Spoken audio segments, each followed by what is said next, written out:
வேலை வெட்டின்னு போகிறதுக்குள்ளே உனக்கு செல்போன் ஒரு கேடு. ஏடா அது 3000 ரூபா வச்சா 2500 தான் இருக்கு.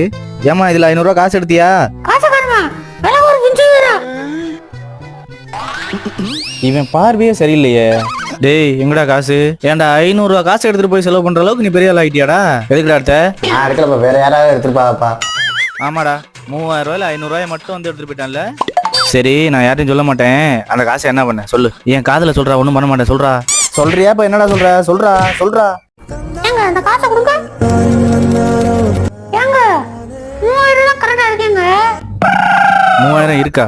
ஆஹா அவசரப்பட்டமோ. எனக்கு அப்பவே தெரியும்டா என் புள்ள அப்படிலாம் பண்ண மாட்டானே. டேய் அப்பா எது பண்ணாலும் உன் நல்லதுக்கு தான் பண்ணுவேன். நீ இரு, நான் கடைக்கு போயிட்டு வந்துடுறேன். முதல்ல அந்த திருட்டு மொழியை மாத்திரா, திரும்பி எதுவும் வந்து வெளுத்துற போறேன்.